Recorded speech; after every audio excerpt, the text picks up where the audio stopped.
Hello dear students, कैसे आप सभी लोग। उम्मीद करता हूं कि आप सारे लोग अच्छे होंगे, स्वस्थ होंगे और साथ ही साथ आप अपनी अच्छे से पढ़ाई कर रहे होंगे, क्योंकि आपको अपना लक्ष्य तो याद है ना। क्या लक्ष्य दिमाग में, वरीयता आंखों में। लक्ष्य क्या है आपका? सिलेक्शन। तो वरीयता है पढ़ाई। तो पढ़ाई चल रही सबकी, आप सबकी बढ़िया। तो चलिए, बड़ी अच्छी बात है। तो मैं लालजीत यादव आप सभी का एक बार फिर से कीर्तिमान एकेडमी पर स्वागत करता हूं।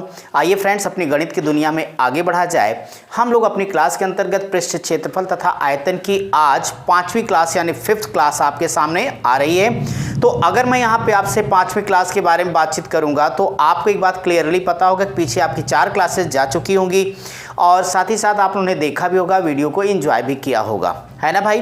तो चलिए भाई, इसी बात पे हम लोग अपनी आज की क्लास को आगे बढ़ाएंगे। आज बहुत ही प्यारे प्यारे सवाल आपके लिए लेकर के आया हूँ। आपकी परीक्षाओं के पूछे गए प्रश्न हैं वो, तो लिखना शुरू करिए। आज के लिए पहला क्वेश्चन, ठीक है? रेडी हैं सब लोग? फटाफट कॉपी और पेन उठाइए और मेरे साथ शुरू हो जाइए। आज के लिए क्वेश्चन नंबर फर्स्ट, और ये बड़ा ही प्यारा सा क्वेश्चन है और आपके लिए एक इम्पॉर्टेंट भी है। क्या क्वेश्चन है पहले देखो। यहाँ पर लिखा कि 22 मीटर और इनटू है ये 20 मीटर की एक छत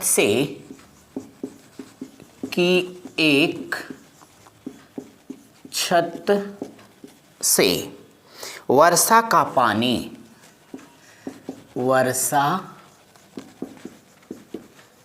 पानी 2 सेंटीमीटर व्यास, यानी ये डायमीटर दिया गया व्यास, तथा 3.5 मीटर लिख पा रहे हैं सब लोग? तो ठीक है, तथा 3.5 मीटर ऊंचाई वाले एक बेलनाकार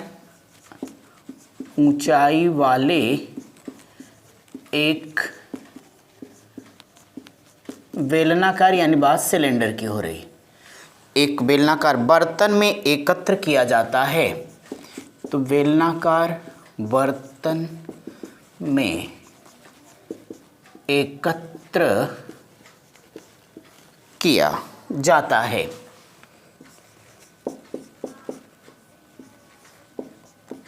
एकत्र किया जाता है यदि बर्तन ठीक भर जाता है। आगे लिखिएगा, यदि बर्तन ठीक भर जाता है तो सेंटीमीटर में वर्षा क्या होगी, यही आपका क्वेश्चन है। अब देखिए, इतना प्यारा सा प्रश्न आप लोगों के पास आ गया तो क्वेश्चन पढ़ के आपको ज़रूर मज़ा आ गया होगा। तो चलिए हम लोग मिलकर के इस क्वेश्चन को आराम से डिस्कस कर लिया जाए।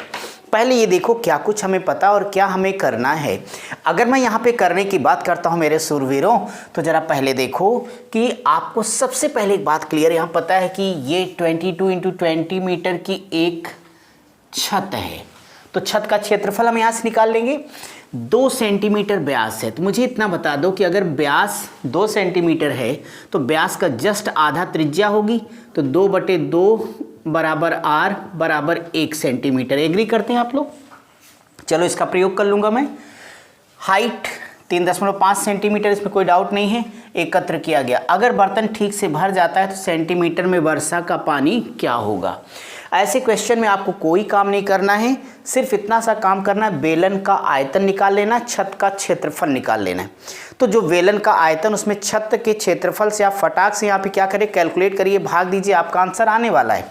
तो सबसे पहले यहाँ से चलिए, चूँकि टंकी कैसी बेलनाकार है तो मैं सीधे बेलनाकार बर्तन क्या लिखूँ, सीधे लिख देता हूँ बेलन का आयतन। तो अगर यहाँ पर मैंने बेलन का आयतन लिख दिया तो आपको क्या पता है, πr² पता है। अगर ये πr² पता है तो पाई के बदले क्या लिखोगे, 22/7। r यहाँ से कितना निकाल दिया हमने, 1 निकाल दिया है, तो 1 हो जाएगा। और इंटू हाइट कितनी बोलिए, 3.5 है। अब एक बात बताइए कि अगर हम इसे हल करते हैं तो 7×5 = 35 यानी 0.5 आएगा। एक का स्क्वायर चाहे जितना कर लो एक ही आएगा। सीधी बात ये है फ्रेंड्स कि ये आपके पास आ जाएगा 11, तो 22 25 110 यानी 11 मीटर क्यूब हो जाएगा। ये हो गया आपकी बेलनाकार टंकी का आयतन। यहाँ पे काम करो कि बिना किसी टेंशन के आप लोग छत का एरिया निकाल लो। तो छत का क्षेत्रफल तो पहले से पता है यार, इसमें क्या करना है। तो इसको कर दो 22 इंटू 20, तो 22 दूना 44, तो ये हो जाएगा कितना 440 मीटर। हाँ ठीक, मीटर स्क्वायर है। एक बात मत भूलना कि इसको आंसर सेंटीमीटर में लिया है, तो ये बात ध्यान में रखिएगा। चलिए, तो हमसे पूछा गया कि वर्षा की ऊंचाई क्या होने वाली है, तो डियर स्टूडेंट्स इसलिए क्वेश्चन मार्क बराबर या ऊंचाई बराबर पानी की। देखिए वेलन का आयतन 11 है मीटर में, छत का क्षेत्रफल 440 है, बट ये भी किस में है, मीटर में है। मुझे ये बताओ कि मीटर को सेंटीमीटर में कन्वर्ट करना है तो गुणा किससे करोगे, बोलो भाई 100 से। तो आप अगर यहाँ 100 से मल्टीप्लाई कर दें तो आपकी प्रॉब्लम सॉल्व हो गई। देखिए ना कैसे, आप सभी जानते हो कि 11 चौक 44 होगा बोलो।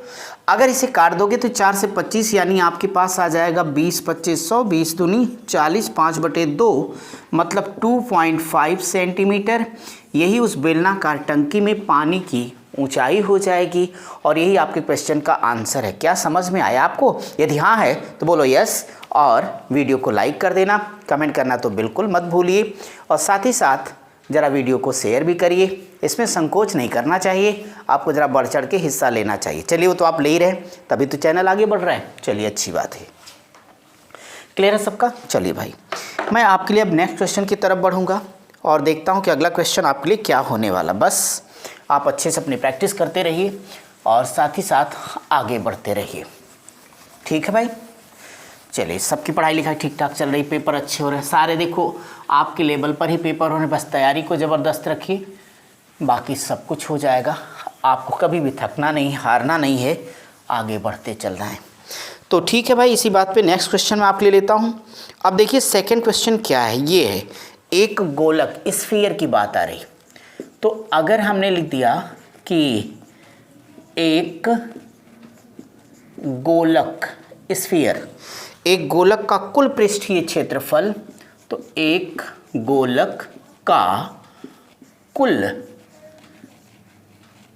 पृष्ठीय, ठीक है, कुल पृष्ठीय क्षेत्रफल, टोटल सरफेस एरिया या टीएस है, कुल पृष्ठीय क्षेत्रफल 8 पाई वर्ग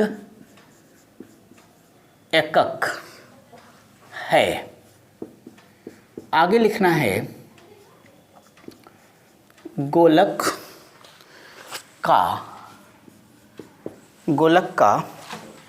आयतन क्या होगा। भाई ये तो बहुत ही प्यारा सा और आसान सा प्रश्न है। देखिए भाई, अब आपको एक बार फिर से तालमेल बैठाना कि भाई ये क्या दे रहे हैं, क्या कह रहे हैं।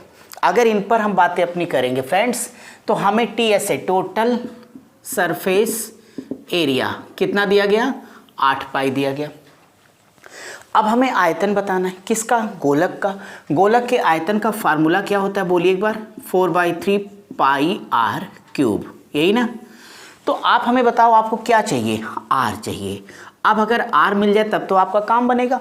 आर कैसे मिलेगा, इस टीएसए से मिलेगा। बोलो भाई, अगर टीएसए की बात करोगे तो गोलक का संपूर्ण पृष्ठ क्षेत्रफल का फार्मूला क्या होता है, 4 पाई आर स्क्वायर बराबर टीएसए कितना है, 8 पाई। डायरेक्ट लिख दूँ चलेगा ना, तो यहाँ से उड़ा दो, बोलो 4 दूनी 8। अगर आर स्क्वायर बराबर 2 होगा डियर स्टूडेंट्स, तो मुझे बता दो आर बराबर √2 होगा या नहीं होगा। होगा भाई, इसमें क्या ना होगा। तो ये आर की वैल्यू आ गई। जब आर की वैल्यू आ गई तो अब तो आप आराम से वैल्यू बता सकते हैं। कैसे, तो यहाँ से हो जाएगा 4/3 पाई आर क्यूब। तो √2 का क्यूब करिएगा, मुझे बताओ कि √2 गुणे √2 गुणे √2, तो यानी एक्चुअली इसकी वैल्यू क्या आ जाएगी, 2√2 आ जाएगी। तो हम इसे लिख सकते हैं कि 4/3 पाई और इंटू 2√2 के। बस एक काम करो, इस 4 और 2 का आपस में मल्टीप्लाई कर दो, तो ये आंसर आपका हो जाएगा 8√2 π/3 घन एकक। एकक मतलब यूनिट है, इसमें कुछ घबराने की आवश्यकता नहीं है फ्रेंड्स कि क्या है, वही एकक है आपका। ठीक है, समझ गए आप लोग? क्लियर है सबको? फटाफट उतारिए ताकि मैं आपका अगला क्वेश्चन करा पाऊँ। बस एक बार पढ़ लो ना यार, तो कोई भी क्वेश्चन होगा आराम से सॉल्व हो ही जाएगा। बस नियत सही होनी चाहिए, विचार शुद्ध होना चाहिए, नकारात्मकता बिल्कुल नहीं आनी चाहिए, क्योंकि नकारात्मकता वो भूत है जो अच्छे अच्छों को बर्बाद कर देता है। और आपकी सोसाइटी में नकारात्मक लोगों की बाढ़ सी आई हुई है, सो इनसे सतर्क रहिए, आगे बढ़ते रहिए। इसी बात पे अगला क्वेश्चन होगा।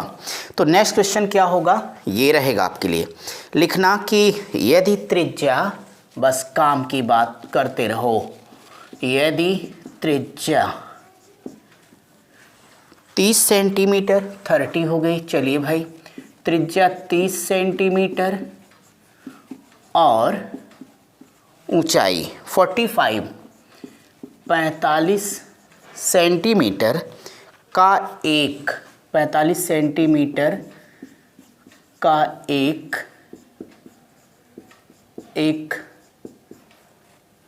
शंक्वाकार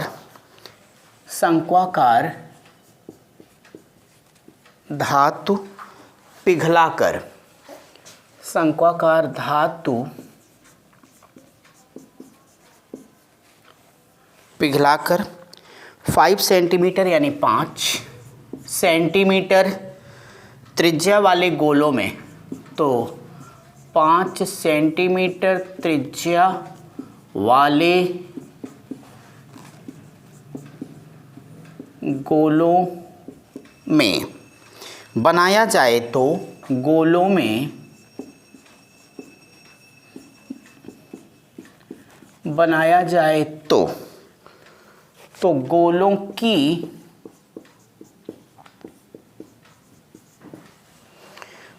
की संख्या ज्ञात कीजिए। अब देखिए ना भाई, है ना मज़ेदार से सवाल। अगर आप इस क्वेश्चन को बात करेंगे तो ये तो बहुत ईजी लेवल सवाल, इसे आप फटाफट सॉल्व कर लेंगे। कैसे? ऐसे मेरे भाई, अब आप देखिए कि ये क्या हुआ, एक कॉन्सेप्ट हमने आपको बोला था पीछे कि गोला बटे गोली बराबर आंसर। यानी अगर किसी भी, देखिए, एक बड़े आयतन से दूसरे छोटे आयतन में अगर परिवर्तित करना है तो आकृति वो कैसी भी होगी आपका 3D में, बड़े वाले आयतन में छोटे वाले आयतन की जब आप भाग कर देंगे तो आपको अपने आप आंसर फटाफट आ जाएगा। वही काम करिए। देखिए क्या सवाल था, 30 सेंटीमीटर त्रिज्या है, 45 सेंटीमीटर उसकी हाइट है। ये क्या है? कोन है, शंकु है। इसको पिघलाया जाना है, तो शंकु के आयतन में भाग देनी किसकी चाहिए? गोले की। क्योंकि देखो, शंकु को पिघलाकर गोले में बनाया जाना है, तो कुल गोलों की संख्या कितनी होगी? तो डियर स्टूडेंट्स, सीधे कह देना क्वेश्चन मार्क बराबर, यहाँ पे वॉल्यूम ऑफ कोन यानी शंकु का आयतन और बटे गोले का आयतन आप यूज करिए, आपका करेक्ट आंसर आ गया। ठीक है, अब मुझे एक बात बता दो कि शंकु का आयतन का फार्मूला क्या है? 1/3 πr²। यहाँ देखना, ध्यान देना, r का मान हमें पता है पहले से 30 है, तो πr², तो यहाँ लिख लो 30 × 30 × हाइट कितनी बताएगी? 45 से 45 कर दो, बटे गोले के आयतन का फार्मूला क्या पढ़े हो बोलो? तो 4/3 अब πr³ होगा। r, तो यहाँ पे देखो r आपका गोले वाला जो स्फीयर है उसकी रेडियस कितनी है? 5 सेंटीमीटर है, तो टेंशन की कोई बात नहीं है, बटे 5 5 5। ये हमने कैसे लिखा है तो सबको क्लियर है ना भाई? बहुत अच्छे। तो कम से कम देखो, इस 3 से 3 को कट जाना चाहिए, कोई दिक्कत आपको होनी भी नहीं चाहिए। पाई से पाई नहीं रहा भाई। बड़े मज़े के साथ एक बात बताओ कि अगर हम इसको काट देते, चलो 5 9 45, आप सारे लोग बोलोगे 5 6 30 हो जाएगा, और यहाँ से भी हमारे पास हो जाएगा 5 6 30 हो जाएगा। अब हमारे पास जो बचा है ये एक्चुअली 6 6 36 कर देता हूँ, और गुणे 9 बटे चिरकुट प्रसाद रह गए 4। अब बोलो 4 9 36, 9 9 81। अब आपको पता चला ना कि अगर इस साइज का एक शंकु है उसको पिघला करके 5 सेंटीमीटर त्रिज्या वाले गोले बनाने होंगे तो कुल गोले कितने होंगे? 81 होंगे। और ये आपके क्वेश्चन का करेक्ट आंसर है। आपको क्लियर हो? अगर आपकी हाँ है तो मैं आगे चलूँ। हाँ है, ठीक है। चलिए भाई, बहुत अच्छे आप लोग फिर तो ठीक है। अब हम आपके लिए नेक्स्ट क्वेश्चन यहाँ पे डिस्कस करेंगे और आप सब ऐसे ही मज़े के साथ समझते चलिए। कंटिन्यू क्लास में बने रहिए, रेगुलर रहिए। आप जितना उत्साह दिखाओगे मैं उसके दुगना उत्साह से काम करूँगा। मैं ढीला तभी होता हूँ जब आप लोग थोड़ी आलस से दिखाते हो। मुझे लगता है यार ज़बरदस्ती इनको पढ़ा रहा हूँ क्या, तो ऐसा मत करो भाई, जोश बनाए रखिए। अब हम आपके लिए नेक्स्ट क्वेश्चन ले रहे हैं आपके एग्जाम से ही। तो ये क्वेश्चन क्या है, यहाँ पे है 2 लंब वृत्तीय शब्द प्रयोग किया गया। तो आप लोग लिखो यहाँ पे, तो 2 लंब वृत्तीय, ठीक है, शंकुओं के कोण की बात फिर से की गई है। तो 2 लंब वृत्तीय शंकुओं के आधारों की, शंकुओं के आधारों की त्रिज्याओं का अनुपात 3:4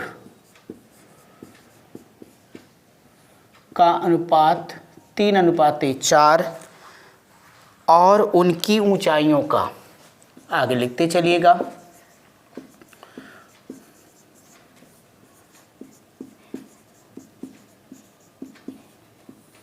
और उनकी ऊंचाइयों का अनुपात 4:3 है।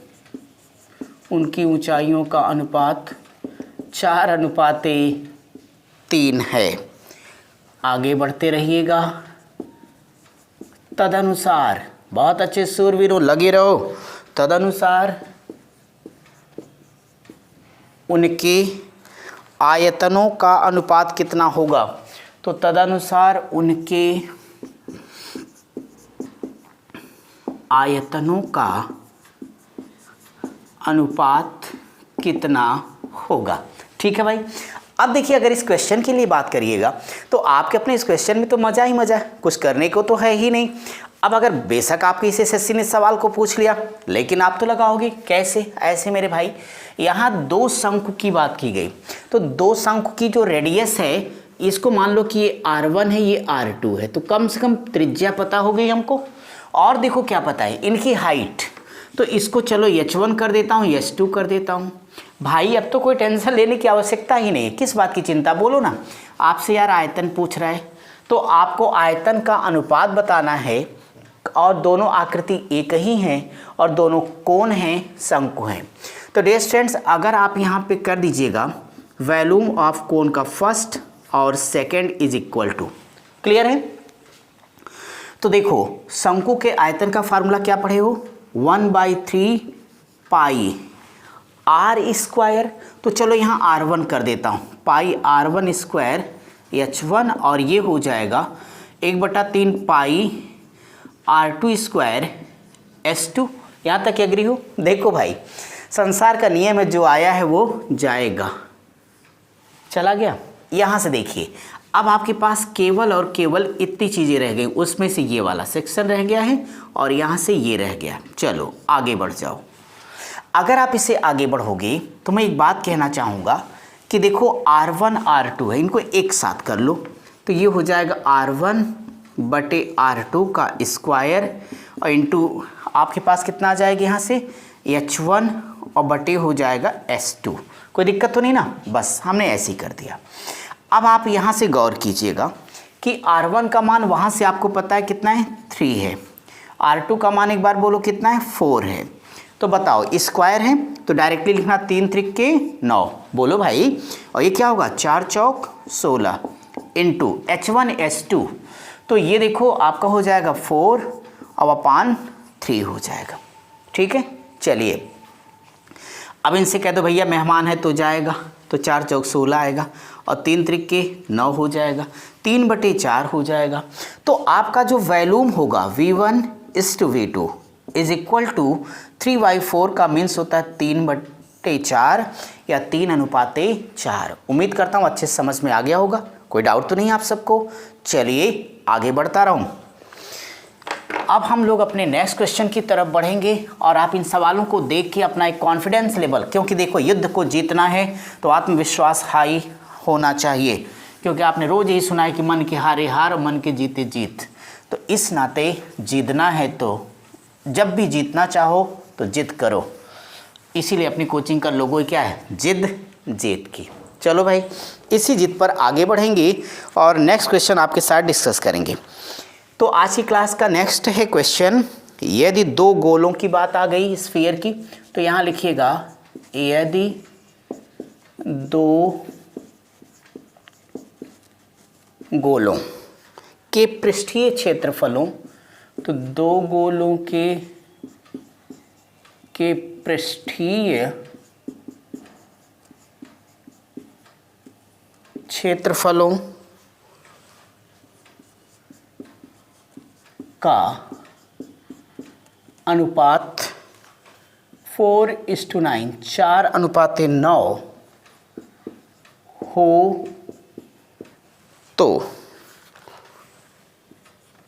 तो उनके आयतनों का अनुपात क्या होगा। तो उनके आयतनों का अनुपात क्या हो जाएगा। अब देखिए इस क्वेश्चन को देख के आपको जरा सा भी टेंशन तो हुई नहीं होगी, क्योंकि आपके लिए क्या इन्होंने टोटल सरफेस एरिया हमें दे दिया है कि 4:9 है, हमसे वॉल्यूम पूछते हैं और आपको ये पता है कि इस क्वेश्चन की अगर हम स्पेशली बात करेंगे तो वो स्फीयर गोला है। ठीक है, अब अगर ये गोला भैया तो टेंशन कौन लेगा, यहाँ पे दोनों का पृष्ठीय क्षेत्रफल हमें ऑलरेडी पता है, दोनों का आयतन हमें फाइंड करना है। तो मैं एक चीज़ आपसे कहना चाहूँगा कि गोले का जो पृष्ठ क्षेत्रफल होता है, चूँकि दो गोले हैं तो पृष्ठ क्षेत्रफल का फार्मूला क्या होगा, 4πr² होगा। तो आप लोग यहाँ से कह सकते हो कि ये पृष्ठीय क्षेत्रफल है ना, ठीक है। तो यहाँ से कह दीजिएगा चूँकि 4πr1² बटे लिख देता हूँ, क्या तकलीफ, बटे 4πr2² बराबर 4/9। यहाँ तक तो कोई दिक्कत नहीं आप सबको, क्योंकि भाई टीएसए में दिया गया टोटल सरफेस एरिया तो वो यही होगा आपका। और आपको अगर आयतन फाइंड करना है तो कम से कम त्रिज्या तो हमें पता होनी चाहिए भाई। तो कम से कम ये देखो 4π से 4π तो निकल गए, 4π 4π मतलब घर वाली 4π नहीं है भाई। तो ये 4π से 4π कैंसिल आउट हो गया। अब r1/r2 रह गया। मुझे नहीं लगता कि आपको कोई टेंशन होगी। अगर आप कहो तो मैं डायरेक्टली लिख दूं r1/r2 बराबर 4 का वर्गमूल बोल दीजिए 2, 9 का बता दो भैया 3, तो बोलो r1 का मान 2, r2 का मान बोलो भाई 3। अब तो वैल्यूम निकाल सकते हो, तो कह दो इसलिए v1 अनुपात v2 इज इक्वल टू कौन सी आकृति, ये स्फीयर गोला है। अगर वो गोला है तो आपने क्या पढ़ा है बोलो, तो आप कहोगे 4/3πr³। बोलो r का मतलब r1 से है, तो यहाँ से 2 का क्यूब करना फ्रेंड्स, और ये हो जाएगा 4/3πr2 की जगह पे 3 का क्यूब। अब तो मज़ा आ गया, याद आया जो आया है वो जाएगा, जाने दो। 2 का क्यूब आने दो 8 और 3 का 27। लो भैया हो गया, क्या हो गया 8:27, यानी अपना आंसर हो गया। क्लियर आपको, मज़ा आ रहा है ना सबको। आगे बढ़ते रहो। मज़ा लेने के लिए भैया एकाग्र होना पड़ता है, गणित के सवाल लगाने पड़ते हैं। तो ये मत समझना कि ऐसे ही आएगा भाई, बस एक बार इंटरेस्ट ले लो भैया, सिलेक्शन हो गया, सारी ज़िंदगी ऐश करो, नहीं तो रोना होगा। बैठ गाना गाओगे जब दिल ही टूट गया तो जी के क्या करेंगे। तो ऐसा कुछ नहीं होगा, बस पढ़ते रहेंगे तब सब कुछ होगा, फिर ये गाना नहीं गाना पड़ेगा, है ना। चलो अगला क्वेश्चन करते हैं भाई। तो आज के लिए नेक्स्ट क्वेश्चन है 9 मीटर लंबी बात आ गई, तो ठीक ये भी हो जाती है 9 मीटर लंबी। फिर इन्होंने कह दिया 6 मीटर ऊंची, और फिर कह रहे हैं 20 सेंटीमीटर मोटी। अच्छा है, मोटी। एक दीवार मोटी एक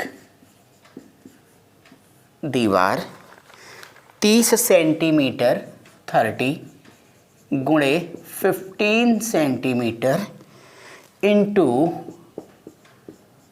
10 सेंटीमीटर। बीमाओं का मतलब होता है डायमेंशन।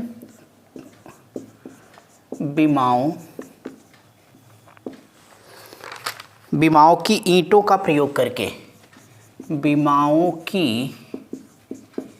ईंटों का प्रयोग करके बनाई जानी है।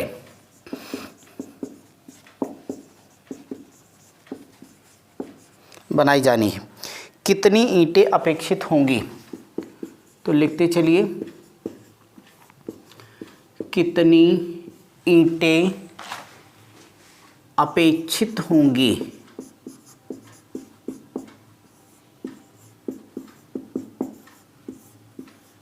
आप देखिए, अगर यहाँ पे इस क्वेश्चन के बारे में बात करेंगे तो आपको ज़रा सा भी टेंशन लेने की आवश्यकता नहीं। बहुत ही खूबसूरत सा सवाल, बड़ा आसान सा जवाब कैसे होगा मेरे भाई?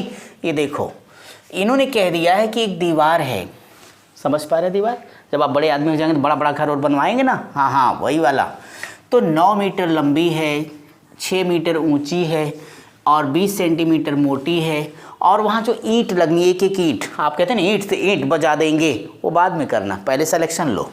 तो वो ईंट का बेस या आकार ये दिया गया आपको कि इस बेस पर होनी चाहिए। कह रहे हैं कि कितनी ईंटों का प्रयोग करके बनेगी, मुझे बता दो। ऐसे सवाल का जवाब देना तो यार कुछ करो मत भाई, बस एक काम करो, metre metre centimetre centimetre centimetre centimetre. तो भाई अपनी गणित में तो आपको पता ना कि क्या होता है, सब यूनिट सेम होनी चाहिए, इकाई समान होनी चाहिए। ये बात बताने की किसी को आवश्यकता नहीं कि भाई जब 1 मीटर होगा तो 1 मीटर बराबर क्या होता है, 100 सेंटीमीटर होता है। तो आप देखो 9 मीटर है तो 900 सेंटीमीटर कर दो, तो 900 गुणे ये क्या 6 मीटर है तो 600 सेंटीमीटर गुणे ये 20 सेंटीमीटर रहने दो बटे ये देखो सब सेंटीमीटर हो तो सेंटीमीटर सेंटीमीटर सब कैंसिल हो जाएगा, ईंटों की संख्या हमारे पास आ जाएगी। तो यहाँ लिख दो 30 इंटू बोलो 15 और इंटू क्या होगा 10 हो जाएगा। भाई आप लोग हमें बता दें कि ये वाला गुणा कर लो, 15 तिया 45 यानी 450, तो 450 दूना 900, बोलो यस। यहाँ से कम बड़े इज्जत और मर्यादा के साथ 10 दूनी 20 हो जाएगा। क्या बचा 2 2 600, तो भाई 6 दूनी 12 12 दूनी 2400, 2400 ईंटें लगवा लो, सारा का सारा घर बनवा लो। यानी प्रश्न के हिसाब से आपके क्वेश्चन का आंसर कितना होगा, 2400 ईंटों की आवश्यकता होगी। बस इतना सा काम था और मुझे लगता है कि आप समझ गए होंगे और मैं सही हूँ। तो इस नाते आगे बढ़ते रहिए और नेक्स्ट क्वेश्चन की तरफ चलते रहेंगे, ठीक है? हाँ भाई चलिए, नेक्स्ट क्वेश्चन आपको लिखना होगा। तो नेक्स्ट क्वेश्चन आपके लिए मैं देता हूँ, वो ये है, उस बेलन की ऊंचाई क्या है? बढ़िया सवाल, इसको लिखो। तो यहाँ लिख लेना, उस बेलन की ऊंचाई क्या है जिनके आयतन, लिखते चलो भैया, जिनके आयतन और त्रिज्या वही हैं। अच्छी बात है, आयतन और त्रिज्या वही हैं, जो 12 सेंटीमीटर, तो जो 12 सेंटीमीटर व्यास वाले गोलक के हैं, 12 सेंटीमीटर व्यास वाले गोलक के हैं। क्या क्वेश्चन आप सभी ने लिख लिया? अगर आप सब लोगों ने क्वेश्चन लिख दिया हो तो इसे समझने का वक्त आ गया है। आ गया भाई? तैयार है सारे लोग? तो तैयार तो यार हमेशा यहाँ पर रहना भी चाहिए। देखिए ना इस सवाल के साथ क्या करोगे मेरे भाई। अगर इस सवाल के बारे में बात करते हैं तो देखिए इन्होंने कह दिया कि हमें एक बेलन की हाइट चाहिए, अच्छी बात है, लेकिन आप देखिए ना कह रहे हैं कि उनके आयतन और त्रिज्या वही है, मतलब जो 12 सेंटीमीटर व्यास वाले गोलक के हैं। तात्पर्य बहुत सीधा सीधा है कि जो बेलन का आयतन है वह गोले के आयतन के बराबर होगा। बोलो यस और नो, तो बोलोगे यस। तो टेंशन क्यों लेते हो? अकॉर्डिंग टू द क्वेश्चन, प्रश्नानुसार कह दो कि मुझे पता है। क्या पता है आपको? बेलन का आयतन बराबर गोले का आयतन। भाई अगर ये बात पता है तो जरा एक बार मुस्कुरा दो। कैसे? ऐसे। यार एक बात बताओ कि ये डायमीटर व्यास है, तो व्यास का तो आधा त्रिज्या होगी, तो इसलिए त्रिज्या बराबर कितना आ जाएगा? बोलो 6 आएगा। बोलो भाई, आप लोग तो कुछ बोलते नहीं, वैसे भी बोलना ही चाहिए आपको। बोलते हो कैसे? कमेंट करके। ठीक है, अच्छी बात है। अब आप देखिए कि जब दोनों की त्रिज्या बराबर है तो अपने तो टेंशन खत्म हो गई, कुछ करना ही नहीं है, बस 1 सेकंड में आंसर ले लो। कैसे? मुझे एक बात बताओ कि जब आपसे कोई बेलन की बात करेगा फ्रेंड्स, तो बेलन होता है पाई आर स्क्वायर एच। तो पाई आर स्क्वायर एच, बहुत अच्छे। गोला महाराज का क्या होगा? तो आप कहोगे 4/3 पाई आर क्यूब। हो गया ना? देखिए भाई, पाई पाई तो पसंद नहीं आया, कह दे अबे निकल। यहाँ से क्या रहेगा? यच। यच को बुला लो कि आओ आओ मित्र आ जाओ। ये हो जाएगा 4/3 इंटू आर क्यूब और बटे आर स्क्वायर। ये वाला आर स्क्वायर हमने इधर कर दिया। अभी तो पावर घट जाएगी, सभी लोगों ने पढ़ा, घातांकरण पढ़ाया हूँ। अगर किसी विद्यार्थी ने नहीं पढ़ा है तो वीडियो आपकी प्लेलिस्ट में पढ़िए, प्लेलिस्ट में वहाँ से जाइए और सारी क्लास देखिए, अपना कंफर्म करिए सारे कॉन्सेप्ट को, ताकि सिलेक्शन निश्चित हो जाए। नहीं तो आप दर दर भटकेंगे, गाना गाएंगे नगरे नगरे द्वारे द्वारे और कहीं कुछ नहीं मिलेगा प्यारे, ये ध्यान रहे। तो पावर 3 में से 2 घटा दिया 1। हो गया। क्या हो गया? अरे यार ये तो पहले से पता है बाबू। तो शर्माता कौन है? पड़ोसी। और जिसने खाई शर्म उसके फूटे करम। लिखो 6 और 3 दूनी 6 और 4 दूनी 8 क्या सेंटीमीटर। बहुत अच्छे, ये उत्तर है आपका। क्या कहते हो? समझ में आ गया? तो ठीक है भाई, इसे फटाफट उतारिए। फिर आ गया तो देर किस बात की, आगे बढ़ो, क्योंकि time is money and time is power. समय पैसा है, समय ही शक्ति है। और एक बात याद रखना कि सफल होने और अमीर होने का इससे बेहतरीन समय ज़िंदगी में किसी के दोबारा नहीं आएगा। और जो अब की बार सफल नहीं हो पाएगा वह कम से कम कंपटीशन तो छोड़ ही दे भाई, क्योंकि इतना अच्छा पढ़ने का तैयारी करने का मौका नहीं मिलेगा आपको जब 6-6, 7-7, 8-8 महीने लगभग कोई एग्ज़ाम नहीं हुए, अब एग्ज़ाम शुरू हो रहे हैं। तो चलो अब आप अगला क्वेश्चन लिखिएगा। बहुत ही प्यारा प्रश्न आज के लिए है और मोस्ट इम्पॉर्टेंट, इसे करो। लिखो एक लंब वृत्तीय। तो लिख लिया हमने एक लंब वृत्तीय शंकु का आयतन। शंकु का आयतन भाई जरा यहाँ कामा लगा देना। आगे क्या है? 9 सेंटीमीटर यानी 9 सेंटीमीटर ऊंचाई एवं 30 सेंटीमीटर आधार की त्रिज्या वाले। 30 सेंटीमीटर आधार की त्रिज्या वाले वाले लंब वृत्तीय बेलन वाले लंब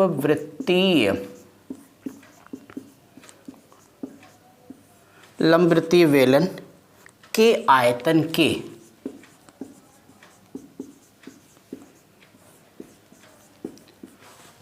के बराबर है। यहाँ तक लिख चुके आप लोग? ठीक है भाई, बराबर है। आगे कहते हो शंकु की ऊंचाई। शंकु, तो इन्होंने कह दिया शंकु की ऊंचाई 108 सेंटीमीटर है। आगे बढ़ते चलो। तो कहते हैं शंकु के आधार का व्यास ज्ञात कीजिए। तो शंकु के आधार का व्यास आप लोगों को बताना है अपने इस क्वेश्चन के अंतर्गत। पहले आप ध्यान से देखिएगा कि वास्तव में आपके क्वेश्चन का नेचर क्या और आपको क्या करना है। भाई आप अगर देखें, आपके सीजीएल मेंस का ही सवाल था वैसे, लेकिन टेंशन नहीं, क्या प्री क्या मेन सवाल, अगर कॉन्सेप्ट क्लियर है तो सब होगा। आगे तो प्रैक्टिस भी हम लोग करेंगे। यहाँ पे देखो एक लंबवृत्तीय शंकु के आयतन की बात की गई है, तो 9 सेंटीमीटर ऊंचाई दिया गया। अब यह ध्यान देना है आपको कि ये शंकु शब्द यहाँ के रुक गया कामा के माध्यम से। ये 9 सेंटीमीटर ऊंचा, आपकी जो ऊंचाई 30 सेंटीमीटर की आधार की त्रिज्या है, लेकिन वो किसकी है? बेलन की है। समझ पा रहे हो? आगे कहता है जो शंकु की हाइट 108 सेंटीमीटर, तो शंकु के आधार का व्यास, अब व्यास क्या होता है बोलो बाबू? तो आप कहोगे त्रिज्या का 2 गुना होता है, मतलब सीधा सीधा सवाल तय हो गया। तो सौदा पक्का रहा, त्रिज्या 2, उत्तर लो। तो रिश्ता पक्का समझें? पक्का ही है। आगे बढ़ो। अब देखो कैसे, यहाँ से आपको कह देना चाहिए कि हमें शंकु के बारे में बताना है, तो ऐसे लिख दो, चूँकि जो बेलन का आयतन है, सवाल में लिखा गया है कि बेलन का आयतन बराबर हो जाएगा कोण यानी शंकु का आयतन। अगर आपने इस बात को समझ लिया है तो फिर तो समझो आपका आंसर क्लियर है। देखो भाई, बेलन के आयतन का फार्मूला था पाई आर स्क्वायर। अब देखिएगा बेलन का जो आर है वो ये 30 सेंटीमीटर है। बोलो भाई, तो आर स्क्वायर होगा तो 30 गुणे 30, बोलो करोगे, इंटू एच कितना है? 9 है, बराबर शंकु का 1/3 पाई आर स्क्वायर एच। तो भाई आर तो हमें बताना ही है शंकु वाला, तो पाई आर स्क्वायर एच। लेकिन शंकु की हाइट हमें 108 दी गई है। क्यों भाई? क्लियर? अब देखिए अपना तो पाई से पाई का नाता समाप्त हो गया। आप लोग मुझे बताएं कि अगर मैं 3 से काटूं तो ये कितनी बार जाएगा? बोलो 36 बार जाएगा। भाई 3 त्रिक 9, 3 छक 18 हो गया। थोड़ा और तोड़फोड़ मचाया जाए तो 9 चौक 36 हो जाएगा। अब देखिए आपके पास रह क्या गया? आर स्क्वायर इंटू 4 को जरा मैं 2 गुणे 2 लिख दूं, बराबर ये देखो 30 गुणे 30 बच गया। तो 2 से इसको काटो 15 आ जाएगा, इसको भी काट दो 15 आ जाएगा। आर स्क्वायर बराबर 15 गुणे 15 है, तो बोलो आर बराबर 15 सेंटीमीटर लिख सकते हो? Yes or no? तो बोलोगे यस। हो गया, आंसर आ गया। हाँ जी हाँ बिल्कुल, क्योंकि आपको व्यास बताना है। अब व्यास होगा 2 इंटू आर, तो 15 दूनी 30 सेंटीमीटर। ये आपका आंसर है। यहाँ तक किसी प्रकार का किसी को कोई डाउट है? नहीं है? क्लियर है सबको? चलिए अच्छी बात है भाई। तो ठीक है, उम्मीद करता हूँ कि आज की क्लास आप सबको समझ में आई होगी, आपको मज़ा आया होगा। किसी तरह कोई परेशानी होगी तो आप कमेंट करके ज़रूर बता दीजिएगा। और हम आज अपनी क्लास यहीं तक रखेंगे। हम आपसे मिलते हैं आपकी अगली क्लास में। तब तक आप सब पढ़ते रहिए, स्वस्थ रहिए, मस्त रहिए। Thank you.